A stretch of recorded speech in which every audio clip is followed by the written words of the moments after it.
Awards season is officially heating up. Telluride and Venice have already rolled out the red carpets, and last weekend the Toronto International Film Festival kicked off, the unofficial starting gun for the race to the Oscar night. But before the flood of prestige titles that drop from September to December, there's a whole slate of movies that fought for attention earlier in the year. These pre-award season releases often have a tougher time making noise with critics once the fall heavyweights arrive, but that doesn't mean they don't deserve the spotlight. So today we're counting down the top 25 movies of the year before awards season. The films that came out swinging before the festival frenzy began. From billion-dollar blockbusters to quiet gems, and unexpected sequels to bold originals. These are the titles worth remembering when everyone else is talking about for your consideration. Let's start at number 25. Once you kill a man for revenge, there's no going Number back. 25, The Naked Gun. Not the Leslie Nielsen classic. This time it's Liam Neeson. That was awesome. Get the names right.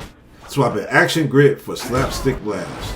Alongside with CCH Pounder, Busta Rhymes, and Pamela Anderson. There's even a little cheeky nod to O.J. Simpson and an Elon Musk lookalike. Same raunchy, goofy energy as the 88 originals. Here's a peek.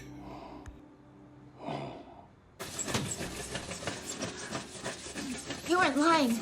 This oven is disgusting. But Hollywood, maybe just give these remakes a rest. Paramount still banked 51 million domestic and 96 million worldwide.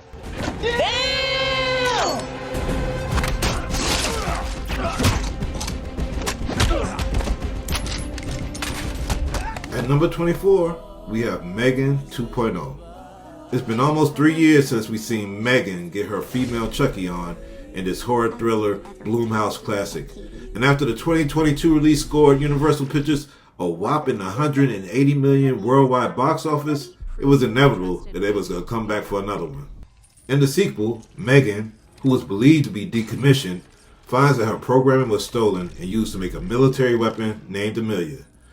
The only viable solution is to bring Megan back in order to take down Amelia. Allison Williams returns. We all loved her from Get Out.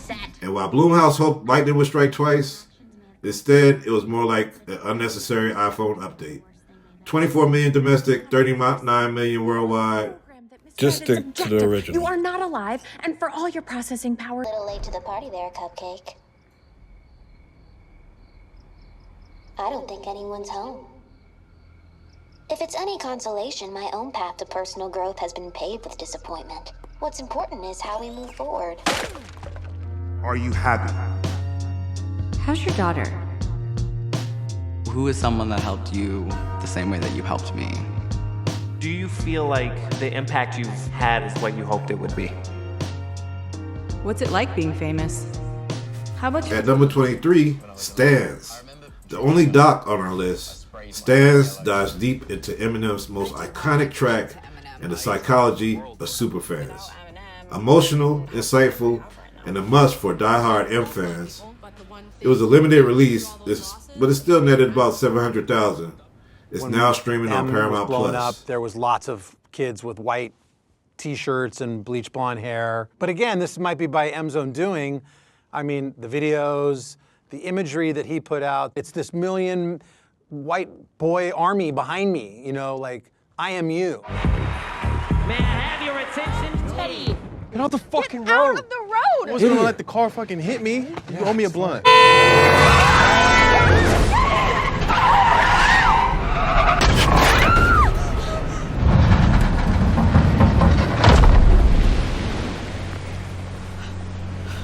Coming in at number 22, I Know What You Did Last Summer.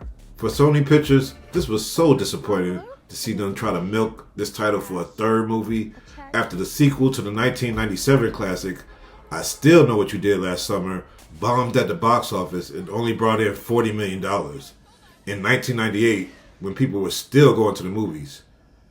I guess they thought third time's a charm and tried again, only to bring home $30 million domestically.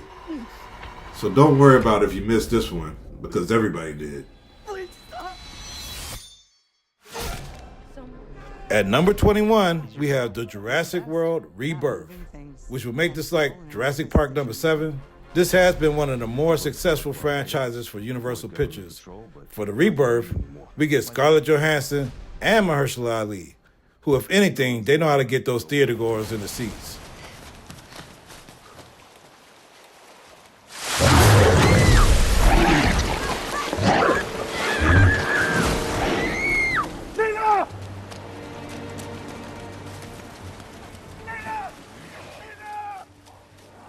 The movie is set 5 years after Jurassic World Dominion. Scarlett and her crew have to go and get some DNA from the dinosaurs, and let's just say they're not so happy about it. This one scored big at the box office, with $338 million domestically and over $856 million worldwide. At number 20, Den of Thieves Pantera, the sequel to the 2018 film Den of Thieves. Sadly, 50 Cent's character didn't live long enough for a sequel, but you still have action star Gerard Butler and his antagonist O'Shea Jackson Jr., Ice Cube's son, to go out and score a new heist. This time they took their talents to Europe.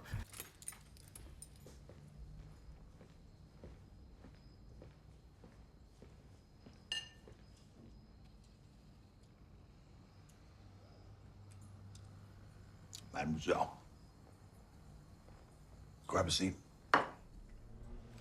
Not a bad film, not better than the first. This one brought in $36 million domestically and $58 million worldwide for Lionsgate. At number 19, Love Hurts. This rated R rom-com boasts a casting of two recent Oscar winners with Ke Huy Quan and Ariana DeBose, along with Marshawn Lynch, who has seen a lot of time on the screen this year. Just because you have all that talent doesn't mean that you have chemistry. Marshawn did steal a couple of good scenes. Oh, I got it. Get your ass over here. Come here. Damn, watch this, watch this. Tag team. Hold on, your turn. Overall, it is a lot of action, slick cinematography, and great talent, but the writing seemed to fall flat, and it was hard to find a through line. Ultimately, the box office was the only one that was hurt, with this $15 million take-home for Universal. At number 18, Weapons. Dropping way before Halloween, this horror flick stuck around in theaters far longer than most and actually won over critics. What sets it apart is the cast. Horror rarely boasts this kind of star power, but here we got Julia Garner, Josh Brolin, and Benedict Wong. Garner plays a teacher wrongly blamed for a wave of paranormal disturbances, while Brolin steps in as a father of one of the abducted children. Together they dig into the mystery and uncover some seriously wicked secrets hiding inside a student's house.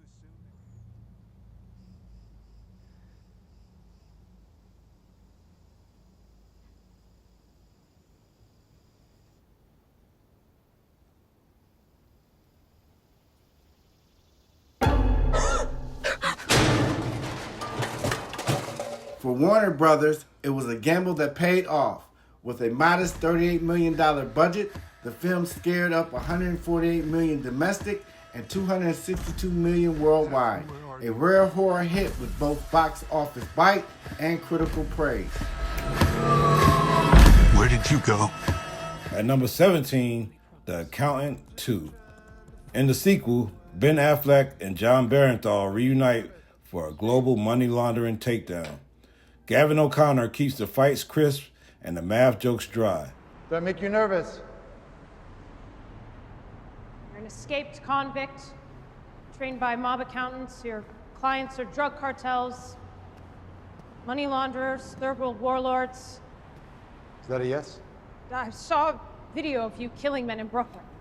This one is one of those rare sequels that is just as good as the original. Warner Brothers racked up $94 million domestic and $208 million worldwide. Let's take a look. Your silly ass questions, and you got the balls to accuse me of money laundering?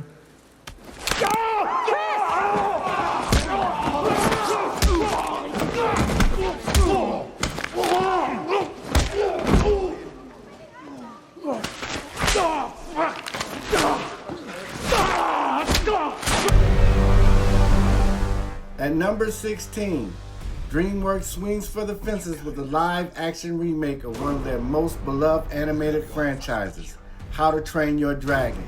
This time, Mason Theme steps into the role of Hiccup, and Nico Parker plays Astrid, while Toothless, not Dame Dash, but the dragon, once again proves that he's the real star of the show.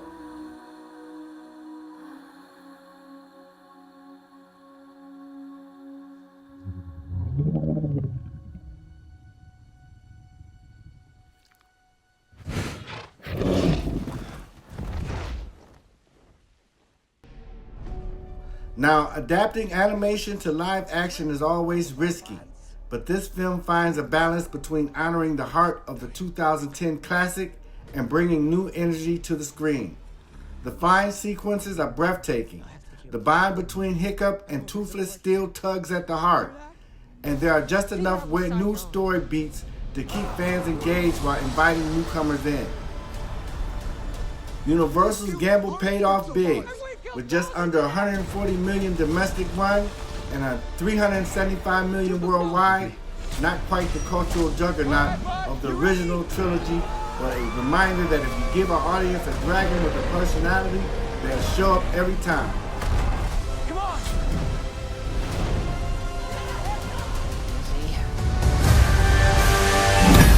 Oh, wow! Did you see that? At number 15, let's give a big kamsahamnida to Oscar-winning director Bong Joon-ho for Mickey 17. Even before making history in 2020 with Parasite, sweeping Best Picture, Best Director, and Best Original Screenplay, Bong had already cemented his legend with films like The Host, Snowpiercer, and Mother. With Mickey 17, Bong goes back to one of his favorite playgrounds, ecological and existential monsters as metaphors for human flaws. This time he tells a trippy sci-fi story about a disposable clone sent on a suicide mission to a hostile planet. Robert Pattinson takes the lead in one of his boldest performances yet, backed by Mark Ruffalo, Naomi Aki, and Toni Collette. The result, a weird, cerebral, unforgettable ride that critics call part satire, part survival story, and all Bong Joon-ho. And while it's not designed to crush the summer box office, Warner Brothers still pulled in a respectable 82 million domestic and 190 million worldwide, proving that even when Bong gets experimental, audiences will follow. Let's take a look. Go, go, go, move, move!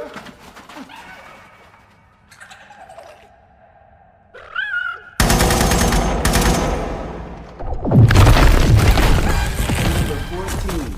Issa Rae teams up with mega producer Charles King to deliver One of Them Days, a film that feels like a spiritual cousin to Friday. Keke Palmer and SZA anchor the story as two women just trying to make it through a chaotic day in LA, and along the way we get hilarious cameos from Cat Williams, Vanessa Bell Calloway, and Abbott Elementary's Janelle James. Today's my first day. Did we still get the money? Listen, be careful. You take heed. Somebody take heed. Heed is not being taken. Catch! Woo! It's getting hot. Bitch, you about to get electrocuted. It's gonna be shea butter smell all over the hood. What makes this one pop is the energy. The chemistry between Palmer and SZA is effortless.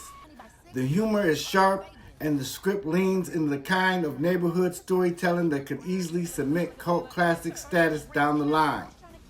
Rand King once again proved they have their finger on the pulse of the culture, blending comedy with a little heart and a whole lot of style. Sony Pictures also proved you don't need a blockbuster budget to make noise. Off just 14 million, One of Them Days flipped that into 50 million domestic and 51 million worldwide. A strong showing for a film that might be talked about long after award season fades.